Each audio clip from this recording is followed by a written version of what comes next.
২৪ আগস্টের পরে বাংলাদেশে সেই সময়টাতে স্থানীয় সরকার প্রশাসনেও যারা ছিলেন তাদের বেশিরভাগই ছিলেন সেই সময়টাতে একতরফা নির্বাচনে আওয়ামী লীগের ভোট ডাকাতি নির্বাচনে জয়ী হয়ে আসা, ভোট ডাকাতি করে আসা তারা প্রতিনিধিরা ছিলেন, তারা জনপ্রতিনিধি আসলে ছিলেন না।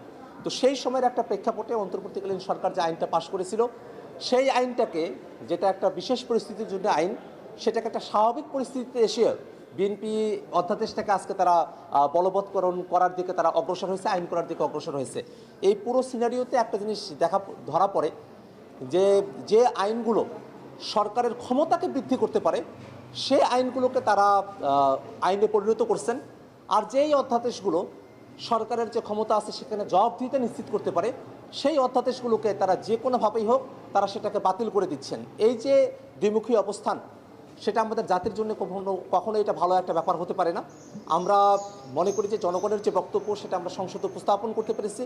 সরকার দলের এটা বোঝা উচিত ছিল, এটা কোনো দলের কোনো বিষয় নয় এবং এটা কোনো দল যে চিরকাল ক্ষমতায় থাকবে ব্যাপারটা এরকম নয়। বাংলাদেশের বিচার বিভাগ সেটা যেন সারা জীবনের জন্য স্বাধীনভাবে চলতে পারে, সেটা আমাদের সকলের জন্য এটা ভালো হতে পারতো।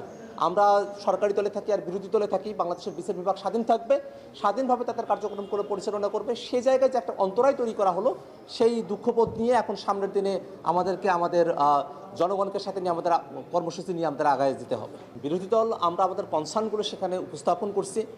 আমরা সংসদের ভিতরে, সংসদের বাইরে, সব জায়গাতেই জনগণের পক্ষে আমরা কথা বলতেছি।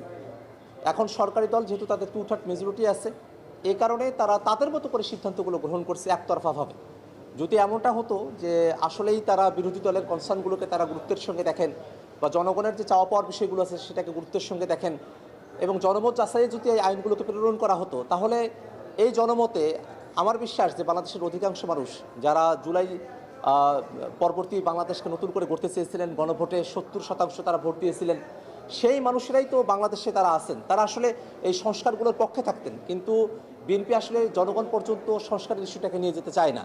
তারা তাদের যে 200-র উপরে এমপি আছেন, সেই 200 এমপির মধ্যেই তারা বিষয়টাকে সীমাবদ্ধ করে রাখতে চায়। আর যে কথাটা তারা বারংবার বলেন যে সংস্কার এবং সংশোধনী এগুলোকে তারা জল এবং পানি একই হিসেবে তারা দেখার চেষ্টা করেন। বাস্তবতা হলো এটা একটা সময় পর্যন্ত বাংলাদেশে সংস্কার বা সংশোধনী এই শব্দ বন্ধগুলো একই অর্থে ব্যবহার হওয়ার একটা প্রেক্ষাপট ছিল। কিন্তু আমরা যখন ঐক্যমত্য কমিশনে ছিলাম সেই সময়টাতে সংবিধানের মৌলিক কাঠামোগত যে পরিবর্তনগুলো সেগুলোকে টেকসই করার বিষয়টা নিয়ে আলোচনা হয় এবং যেহেতু সংশোধনের মধ্য দিয়ে এটাকে টেকসই করা সম্ভবপর নয়, সে কারণেই সংস্কারের আলাপটা সেখানে আসে এবং সেই সংস্কারের আলাপ থেকেই সংবিধান সংস্কার পরিষদের আইডিয়া আসে যে সংবিধান সংস্কার পরিষদের একটা গাঠনিক ক্ষমতা থাকবে। আমরা বিএনপির বন্ধুদের বলি, আজকেও আমাদের মাননীয় আইনমন্ত্রী তিনি 8ম সংশোধনী যে মামলা সেটা রেফারেন্স তিনি এখানে টেনেছেন, যদিও সেটা একটা ভিন্ন প্রেক্ষাপটে টেনেছেন, কিন্তু তিনি ওই কথাটা বলেছেন যে বাংলাদেশের বিচারালয়ে যখন বিকেন্দ্রীকরণের একটা আলাপ চলে আসলো, অর্থাৎ হাইকোর্টের বেঞ্চ বিভাগীয় শহরে নিয়ে যাওয়া হলো, তখন হাইকোর্টে এটা চ্যালেঞ্জ হলো এবং হাইকোর্টে চ্যালেঞ্জ হওয়ার পরে এটাকে অসাংবিধানিক ঘোষণা করা হলো।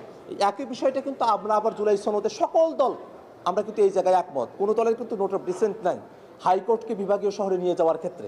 কিন্তু যে বিষয়টাতে কোনো দলেরই নোট অফ ডিসেন্ট নেই সেই ব্যাপারে কিন্তু হাইকোর্টের একটা রায় অনেক আগেই হয়ে আছে এবং সেটা একটা সাংবিধানিকতা অসাংবিধানিকতা এই নিরূপণের একটা রায়। তো ওই রকম একটা বিষয়কে আমরা যদি আসলে কার্যকর করতে চাই তাহলে বিদ্যমান সংবিধানের যে মৌলিক কাঠামো তার মধ্য থেকে এটা করা সম্ভবপর নয় এবং সে কারণেই গাঠনিক ক্ষমতা সম্পন্ন সংবিধান সংস্কার পরিষদ তার মধ্য দিয়েই এই বিচার বিভাগের বিকেন্দ্রীকরণ থেকে শুরু করে নিয়ে অন্যান্য যে প্রস্তাবনাগুলো এসেছে সেগুলোকে পাশ করা সম্ভবপর হবে, এর অন্যথা করে সেটাকে টেকসই করা সম্ভবপর হবে না। আজকে এমন অনেকগুলো আইন সরকার বাতিল করেছে যেগুলো করা দরকার ছিল, আবার এমন অনেকগুলো আইন তারা গ্রহণ করেছে যেটা বাতিল করা দরকার ছিল এবং আমরা সারাটা দিন আমরা আলোচনার মধ্যে ছিলাম, আমরা আলোচনায় থাকতে চেয়েছি এবং পরবর্তী যে সিদ্ধান্ত আমাদের যারা আছেন তারা পরবর্তীতে আপনাদেরকে জানাবেন।